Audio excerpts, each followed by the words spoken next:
स्पर्धा परीक्षांचे क्लासेस घेणारे शिक्षक फैजल खान. देशभरात त्यांची ओळख आहे खान सर. सोशल मीडियावर खान सरांची फॅन फॉलोईंग प्रचंड आहे. देशभरात त्यांना मानणारे लाखो विद्यार्थी आहेत. अलीकडेच खान सर चर्चेत आले होते ते त्यांच्या कोचिंग क्लासवर झालेल्या हल्ल्यामुळे. खान सर हे बिहारची राजधानी पटना येथे ग्लोबल स्टडीज नावाचं कोचिंग इन्स्टिट्यूट चालवतात. मंगळवारी 2 जूनच्या रात्री त्यांच्या इन्स्टिट्यूटवर काही लोकांनी हल्ला केला. त्यांनी दगडफेक केली, पोस्टर्स पाडले, ड्युटीवर तैनात असलेल्या गार्डला मारहाणही झाली. सुरुवातीला गोळीबाराचा आरोपही झाला. खान सरांनी आरोप केला की पटण्यातल्याच एका कोचिंग इन्स्टिट्यूटने त्यांच्यावर हल्ला केलाय. त्यांनी या हल्ल्यासाठी ज्ञानबिंदू कोचिंगला जबाबदार धरलं.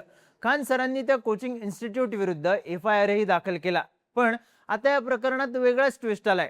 पोलिसांनी खान सरांवरच FIR दाखल केला असून लवकरच त्यांना अटक होण्याची शक्यता आहे. यामुळे ही घटना देशभरात चर्चेत आली आहे. पण हे कसं शक्य आहे? पोलिसांनी खान सरांवरच FIR का दाखल केला? त्यांना अटक होण्याची शक्यता नेमकी आहे का? खान सरांच्या क्लासेसवर हल्ला केला कोणी? सगळं प्रकरण जाणून घेऊया या व्हिडिओमधून. नमस्कार, मी चिन्मय आणि तुम्ही पाहताय बोलबिडू. 2 जूनच्या रात्री नेमकं काय घडलं ते थोडक्यात सांगतो. पटनाच्या मुसल्लापूर हाडजवळ खान सर यांची कोचिंग इन्स्टिट्यूट आहे. मंगळवारी रात्री त्या भागात मोठा राडा झाला. समोर आलेल्या माहितीनुसार रात्रीच्या वेळी तरुणांचा एक गट खान सरांच्या कोचिंग सेंटरवर आला आणि त्यांनी तोडफोड करायला सुरुवात केली. विटा फेकल्या, दगडफेक केली, पोस्टर्सही पाडले. जेव्हा कोचिंग सेंटरचा सिक्युरिटी गार्ड त्यांना अडवण्यासाठी पुढे आला तेव्हा त्यालाही मारहाण करण्यात आली. या मारहाणीत सिक्युरिटी गार्ड जबर जखमी झाला. या घटनेचे काही CCTV फुटेजही समोर आलेत, ज्या आधारे पोलिसांनी तपास सुरू केलाय. सुरुवातीला खान सरांनी दावा केला होता की हल्लेखोरांनी 8 ते 10 गोळ्या झाडल्यात, पण नंतर त्यांनी गोळीबाराचा उल्लेख करणं टाळलं. पोलिसांनी सांगितलं खान सरांनी जे FIR दाखल केली त्यात गोळीबाराचा कोणताही उल्लेख नाही. या प्रकरणात पहिला ट्विस्ट आला तो इथेच. त्यानंतर खान सरांनी या हल्ल्यासाठी पटनातल्याच ज्ञानबिंदू कोचिंग इन्स्टिट्यूटला जबाबदार धरलं. हे इन्स्टिट्यूट खान सरांच्या इन्स्टिट्यूटच्या शेजारीच आहे. खान सरांचा आरोप होता की ते कमीत कमी फी घेऊन विद्यार्थ्यांना शिकवतात. त्यांच्या अनेक विद्यार्थ्यांची सरकारी नोकरीसाठी निवड होते.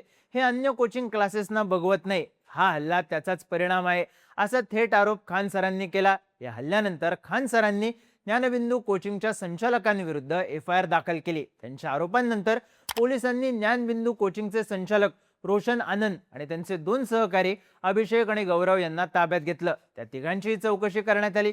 पोलीस तपासात समोर आलं ही तोडफोड ज्ञानबिंदू कोचिंग इन्स्टिट्यूटशी संबंध असलेल्या 15 ते 20 लोकांनी केली. इकडे खान सरांच्या आरोपांनंतर ज्ञानबिंदू कोचिंग कडूनही प्रतिक्रिया आली. इन्स्टिट्यूटचे संचालक रोशन आनंद यांनी खान सरांवर आरोप केला की ते बिहार पोलिसांसोबत मिळून सगळी सूत्र हलवतायत. हा सगळा खान सरांनी रचलेला कट आहे.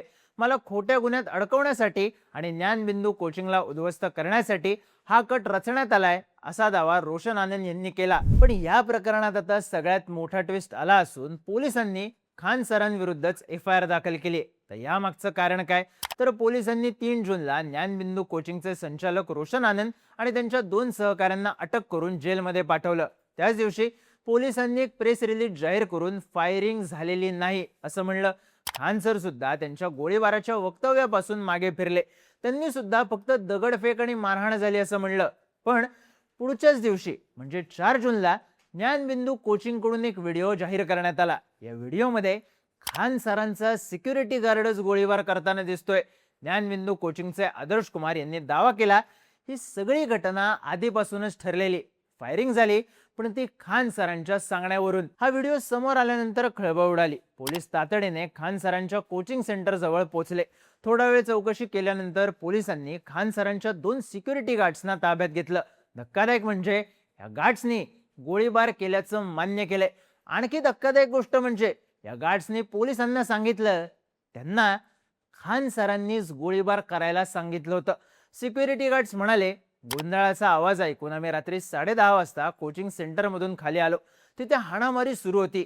त्यावेळी खान सरांनी आम्हाला गोळीबार करण्याचे आदेश दिले. पुढे जे काही होईल ते मी बघून घेतो असं खान सर आम्हाला म्हणाले होते. त्यांच्या सांगण्यावरून आम्ही 2-2 राऊंड गोळीबार केला. अशा प्रकारे एकूण 4 राऊंड फायर करण्यात आले अशी कबुली खान सरांच्या सिक्युरिटी गार्ड्सनी पोलिसांसमोर दिली आहे. आता सिक्युरिटी गार्ड्सने कबुली दिल्यानंतर पोलिसांनी आपला मोर्चा खान सरांकडे वळवला. या कबुलीच्या आधारे खान सरांवर फायरिंग आणि आर्म्स ऍक्टच्या अंतर्गत FIR दाखल करण्यात आली. पोलिसांनी खान सरांवर BNSच्या कलम 109 अंतर्गत गुन्हा दाखल केलाय. हा गुन्हा खुनाच्या प्रयत्नाशी संबंधित असून या 10 वर्षांपर्यंत तुरुंगवासाची शिक्षा आणि दंडाची तरतूद आहे. महत्त्वाचं म्हणजे या कलमाअंतर्गत गुन्हा दाखल झाला असेल तर अटकपूर्व जामीन मिळत नाही. म्हणजेच आता खान सरांना अटक होणार हे निश्चित आहे. या फायरिंगच्या व्हिडिओवर खान सरांची प्रतिक्रियाही आली आहे. हल्ला झाला त्या दिवशी त्यांनी पोलिसांचं बरंच कौतुक केलं होतं. पोलीस चांगल्या प्रकारे तपास करतायत असं ते म्हणाले होते. पण आता त्यांनी दावा केलाय पोलीस उशिरा पोहोचले म्हणून सिक्युरिटी गार्ड्सनी स्वतःच्या रक्षणासाठी गोळीबार केला. ते म्हणाले तिथे हाणामारी सुरू होती, पोलिसांना पोचायला वेळ लागणार होता. पोलीस काही हवेतून उडून तिथे येऊ शकत नव्हते, त्यामुळे सिक्युरिटी गार्ड्सनी आत्मरक्षणासाठी गोळीबार केला. पोलीस येईपर्यंत त्यांनी काय करायला हवं होतं? त्यांनी प्रत्यक्षात कोणावर गोळी झाडली का असा प्रश्न खान सरांनी विचारलाय. याबाबत खान सरांचा कोचिंग सेंटर मधला एक व्हिडिओही समोर आलाय. व्हिडिओत ते त्यांच्या वर्गातल्या विद्यार्थ्यांना कोचिंग सेंटरवर झालेल्या हल्ल्याबद्दल माहिती देत आहेत. खान सर हे CCTV फुटेज दाखवून विद्यार्थ्यांना सांगतायत ज्या व्यक्तीने सिक्युरिटी गार्डला ओढत नेलं तिला अजून अटक झालेली नाही.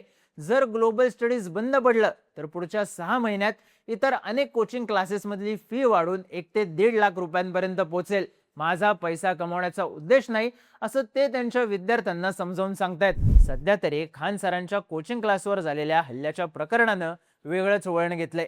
FIR दाखल झाल्यानंतर खान सरांचे वकील त्यांच्या कोचिंग सेंटरवर पोहोचलेत. इकडे कायदा आणि सुव्यवस्था राखण्यासाठी पोलिसांची हाय लेव्हल मीटिंग सुरू आहे. खान सरांच्या अटकेसाठी एका पथकाची स्थापनाही करण्यात आली आहे. त्यांना आज रात्री उशिरा अटक होण्याची शक्यता आहे. पोलिसांनी विद्यार्थ्यांना शांत राहण्याचं आवाहन केलंय. तर या प्रकरणात पुढे काय घडतं, खान सरांना अटक होते का, याकडे सगळ्या देशाचं लक्ष लागलंय. पण एकूणच या प्रकरणाबद्दल तुम्हाला काय वाटतं? तुमची मतं आणि प्रतिक्रिया कमेंट करून नक्की सांगा. आणि माहितीपूर्ण व्हिडिओज पाहण्यासाठी बोलभिडूच्या YouTube चॅनलला सबस्क्राईब करायला विसरू नका.